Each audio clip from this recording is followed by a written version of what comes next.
학교와 학교장의 거꾸로 지구학교실 시작합니다. 오늘의 배움 주제는 다음과 같습니다. 흑체라는 이상적인 물체가 하나 있는데 이 물체는 에너지를 만약에 100을 받으면 100의 에너지를 방출하는 그런 물체를 이제 흑체라고 부릅니다. 이거는 가상의 물체예요. 하지만 대부분의 우주에 있는 대부분의 물질들은 다 이런 흑체에 가까운 현상을 나타내고 있어요. 100을 받으면 뭐 97을 내뿜는다든지 이렇게. 그래서 우리는 지구도 그렇고 다른 기타 별들도 그렇고 전부 흑체라고 가정을 하고 생각을 하고 있습니다. 근데 이렇게 들어오는 게 100, 나가는 게 100이면 결국에는 총합은 0이 돼요. 그죠? 이러한 상태를 우리는 복사 평형 상태라고 부릅니다. 평형 상태라고 불러요. 근데 이런 일이 지구에서도 일어난다라는 거죠. 그럼 지금부터 지구의 복사 평형을 한번 봐보도록 할게요. 자, 지구는 우주로부터 에너지를 받고 있죠. 태양 복사 에너지를 받고 있어요. 그리고 지표에서는 또 지구 복사 에너지를 방출하고 있습니다. 그래서 우리는 우주 대기 지표의 영역으로 복사 평형이 어떤 식으로 일어나는지를 한번 살펴볼 거예요. 일단 우주에서 태양 복사 에너지가 지구로 올 겁니다. 그럼 우주에서는 태양 복사 에너지만큼 손실을 볼 거예요. 그죠? 우주에선 준 거니까 지구한테. 이걸 마이너스 100 정도라고 해보겠습니다. 마이너스 100의 태양 복사 에너지가 지구로 들어오게 돼요. 근데 이제 지구로 들어오던 이 태양 복사 에너지 중에서 일부는 대기에 의해서 반사가 됩니다. 그리고 또 일부는 통과가 됐지만 지표에 의해서 반사가 돼요. 이렇게 해서 반사가 돼서 다시 돌아가는 게 30 정도가 돌아갑니다. 그럼 우주는 플러스 30 정도를 다시 받은 거예요. 자, 근데 이제 대기에 의해서 반사되는 거 말고 대기에 의해서 흡수되는 애들이 있습니다. 대기에 의해서 흡수가 되는 친구들, 주로 우리가 이제 자외선이나 적외선 같은 애들은 여기서 흡수가 돼요. 우리 왜 오존층이 자외선을 차단해주죠? 그런 것들이 이제 자외선 흡수하는 거예요. 이런 식으로 흡수가 되는 게 대략 100 중에 25 정도가 대기에 흡수가 됩니다.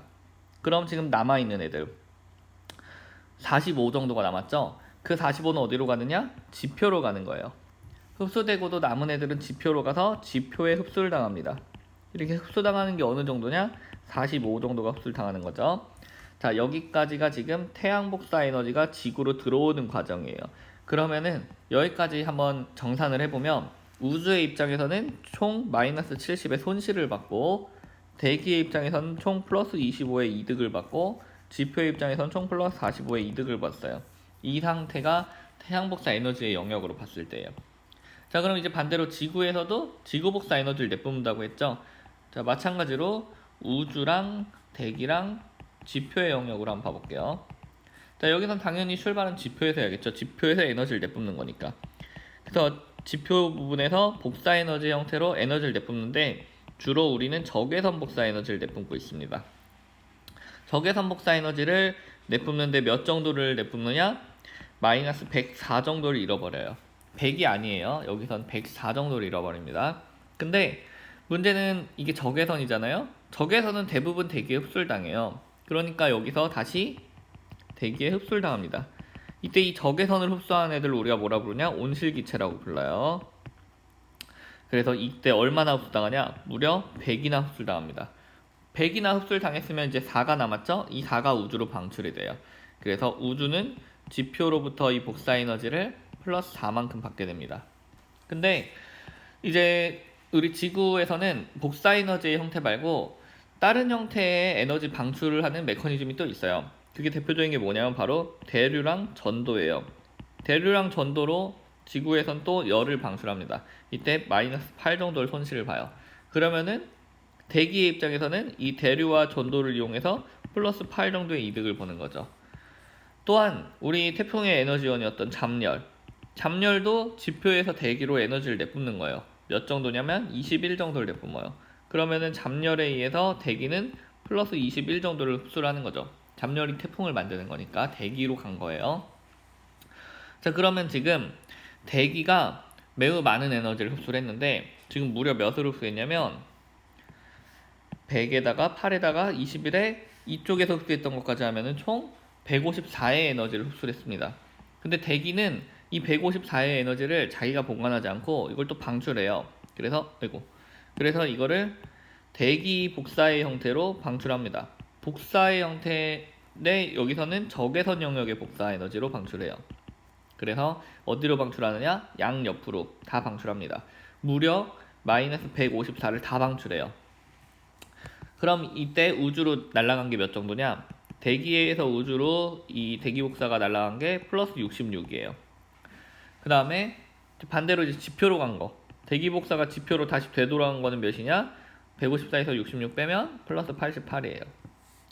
자, 그래서 정산을 한번 해보면 우주의 입장에서는 지금 플러스 4와 플러스 66이니까 총 플러스 70의 에너지를 얻었어요. 이득을 받고요. 대기의 입장에서는 지금 이 복사 에너지의 형태만 보면, 지구 복사의 형태만 보면 얻은 거는 129였는데 잃은 게 154예요. 그래서 총합은 마이너스 25가 됩니다. 지표의 입장에서는 지금 얻은 거는 마이너스 133인데 플러스 88인데 잃은 게 마이너스 133이라서 계산해 보면 총 마이너스 45가 돼요. 자, 그러면 이걸 무슨 의미를 나타내느냐? 자, 태양 복사 에너지에서 우주는 마이너스 70이었으나 지구 복사 에너지 영역에서 보면 우주는 플러스 70이에요. 그러면 최종적으로 총합은 0이 됩니다. 그 다음 대기 복사 에너지에서 태양 복사 에너지 영역은 플러스 25, 대기에서 지구 복사 에너지 영역을 봤을 때 마이너스 25. 그럼 총합은 0이 돼요. 지표도 플러스 45 대 마이너스 45. 총합은 0이 되죠. 자, 이렇게 지구는 외부에서 태양으로부터 받는 에너지와 지구에서 내뿜는 에너지가 이렇게 평형 관계를 이루고 있습니다. 이걸 우리가 지구의 복사 평형이다 라고 얘기를 하고 있어요. 근데 사실은 에너지의 형태 중에 여긴 지금 복사의 형태만 계산한 게 아니라 대류와 전도 그리고 잠열도 계산했죠. 그래서 정확히는 이것을 복사 평형이 아닌 열수지 평형이다 라고 우리가 얘기를 하고 있습니다. 자, 이때 여기서 가장 주목해야 되는 것은 바로 이 부분이에요. 이 부분 다시 지금 대기에서 다시 지표로 돌려주는 에너지, 이게 바로 온실 효과입니다. 다시 따뜻하게 만들어주는 거죠. 온실기체가 흡수한 것을 다시 지구로 되돌려주면서 지구의 온도를 높게 유지시켜주는 거죠. 자, 그래서 정리해보면 이렇게 나옵니다. 이 그림을 참고를 하기 바랍니다. 자, 그래서 우리가 온실기체랑 지구온난화라는 말을 많이 들어봤을 건데, 아까 봤던 그런 열수지 평형, 복사 평형 과정에서 대기가 다시 에너지를 돌려줌으로 인해 지구의 온도를 높게 만들어주는 게 바로 온실기체의 역할이에요. 그래서 지금 보면 만약에 대기가 없다면 태양 복사 에너지가 이렇게 들어왔으면 그거 그대로 지구 복사 에너지로 다 내뿜어질 거예요. 근데 대기가 있기 때문에 태양 복사 에너지가 들어왔을 때 대기로 갔다가 다시 여기서 반사가 돼서 지표로 가는 게 있는 거죠. 그러고서 여기서 받은 걸 또다시 지구는 내뿜을 거고, 여기서 또다시 흡수해서 다시 지구로 내뿜겠죠. 그러면서 첫 번째 이 대기가 없을 때보다 대기가 있을 때는 지구의 온도를 훨씬 높게 유지를 해주게 됩니다. 이게 온실기체의 역할이에요. 그럼 이런 온실기체는 역할이 결국엔 정리해보면 뭐냐?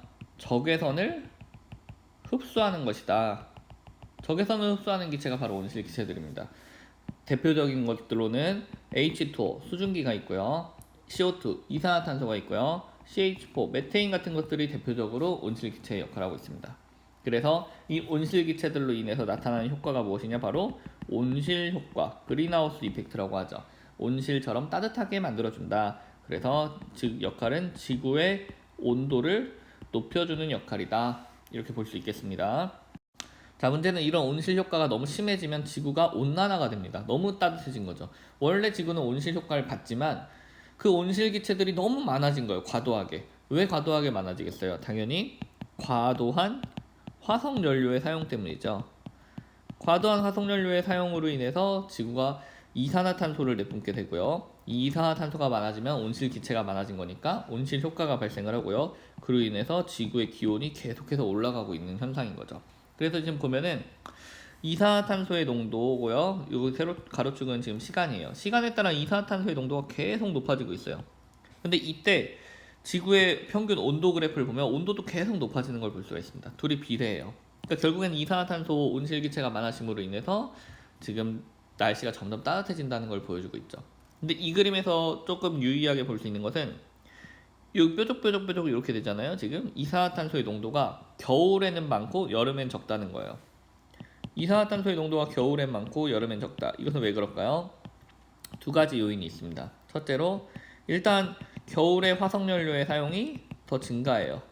겨울에. 그리고 겨울에는 식물들이 광합성을 하지 않습니다. 잘. 그러면은 결국 광합성을 안 하면 이산화탄소 늘어나겠죠. 그리고 화석연료 사용 많으니까 불 떼는 거죠. 추우니까. 그럼으로 인해서 더 많아진다. 이런 것을 우리가 이 그래프에서 볼 수가 있습니다. 자, 그럼 마지막으로 지구온난화는 도대체 어떤 영향을 주는지만 한번 살펴볼게요. 지구온난화 우리가 안 좋다고 계속해서 들어왔을 거예요. 도대체 어떤 영향을 주느냐? 일단 지구가 온난화가 되면 따뜻해지면은 첫째로 극지방에 빙하가 녹아요. 빙하의 면적이 축소가 되는 거죠. 자, 극지방의 빙하의 면적이 축소가 되면은 결국에는 해수의 양이 늘어나는 거죠. 그러면은 결국엔 해수면 높이가 늘어나고 대륙이 줄어들 거예요. 자, 그 다음에 반사도가 줄어들게 됩니다. 빙하는 반사도가 커요. 그래서 반짝반짝하죠. 햇빛을 반사시켜주는데 반사도가 줄어들면 결국엔 그만큼 기온은 높아지게 돼 있는 거예요. 햇빛을 다 흡수해버리니까. 그 다음 빙하 면적이 줄어들면은 그 지역의 염분이 낮아지죠.